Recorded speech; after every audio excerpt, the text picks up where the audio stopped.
Bonjour à toutes et à tous et bienvenue sur ma chaîne YouTube.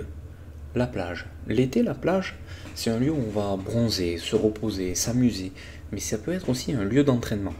Il faut savoir qu'en plus, changer d'entraînement et de décor, ça peut être un très bon moyen pour se remotiver, mais aussi pour optimiser sa performance. Donc notre question, ça va être celle-ci. Est-il si bon de courir sur la plage? Mais surtout, quels vont être ses bienfaits? Avant de commencer, je vais bien sûr te demander, si tu n'es pas déjà abonné, de t'abonner à cette chaîne, de mettre un petit commentaire, un petit pouce bleu, bien sûr, si la vidéo t'aura plu. Alors, outre le cadre magnifique que peut proposer une plage à l'aube ou à son coucher, il y a bien évidemment des effets positifs, mais il y a aussi des règles à respecter. Courir sur le sable n'est pas quelque chose d'anodin. Allez, regardons ces bienfaits plus précisément. Le premier, c'est la diminution des impacts. Courir sur le sable, ça permet de s'entraîner sur une surface plus souple que la route ou un parc et permet donc de réduire les chocs au sol pour toutes les articulations du corps, comme les chevilles, genoux, hanches et vertèbres. En fait, ça permet d'aider à soulager les articulations des personnes en surpoids, des personnes ayant des blessures articulaires, mais aussi des personnes ayant des blessures liées aux impacts ostéo-articulaires. Par contre, attention, il va y avoir plus de contraintes au niveau musculaire et tendineux à cause de l'instabilité du sable. Ce qui nous amène finalement au deuxième bienfait, le travail de la puissance et de la force musculaire. Bon, comme on sait, le sable c'est une surface meuble.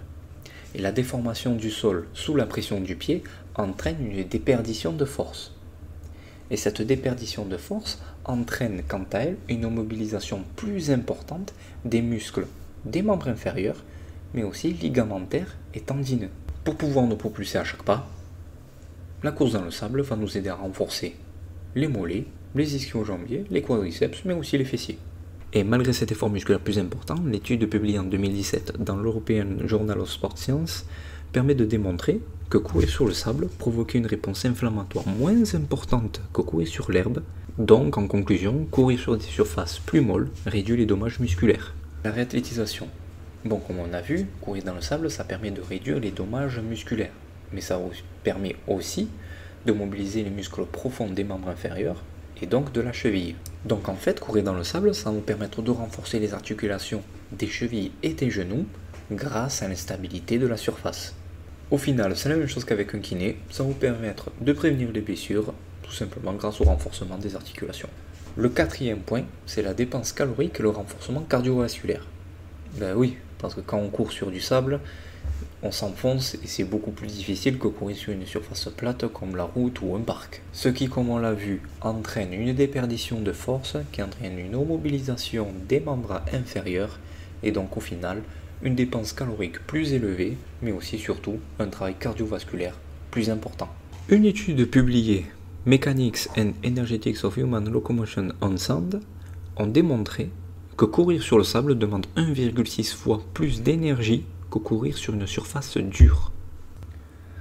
L'avantage de courir sur le sable, c'est qu'il y a la mer au même endroit. Et le fait de plonger ses jambes dans l'eau fraîche après l'entraînement va permettre de faire descendre notre température corporelle, mais aussi de favoriser la circulation sanguine des muscles sollicités, et donc au final une meilleure récupération. Donc au final, comme on a vu, courir sur le sable, ça a plusieurs effets positifs. Mais il y a par contre quelques précautions à prendre. Bon, les forces d'impact sont plus faibles sur le sable. Et comme on a vu, l'instabilité de cette surface, ça en fait travailler plus intensément les muscles. Et c'est à ça qu'il faut faire attention.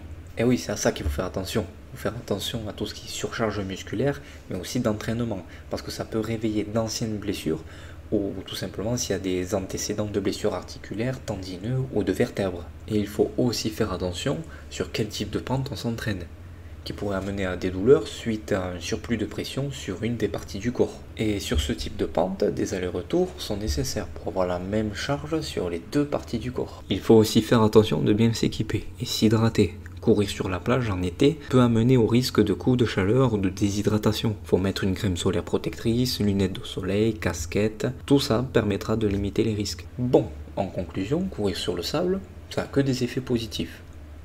On peut même varier les entraînements selon notre plaisir, mais aussi selon nos objectifs.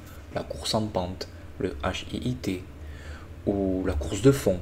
Et tout ça, ça permet tout simplement de progresser même en vacances. Et bien sûr, comme chaque discipline sportive, une discipline personnelle et un bon respect de son corps et de l'environnement, ça va permettre de limiter tous les risques potentiels. Merci à toutes et à tous d'avoir regardé cette vidéo, j'espère qu'elle vous aura plu. Et n'hésitez pas, comme je vous ai dit, à mettre un petit pouce bleu, à vous abonner à la chaîne ou même à partager, à mettre un commentaire. Et je vous dis à très vite pour une prochaine vidéo.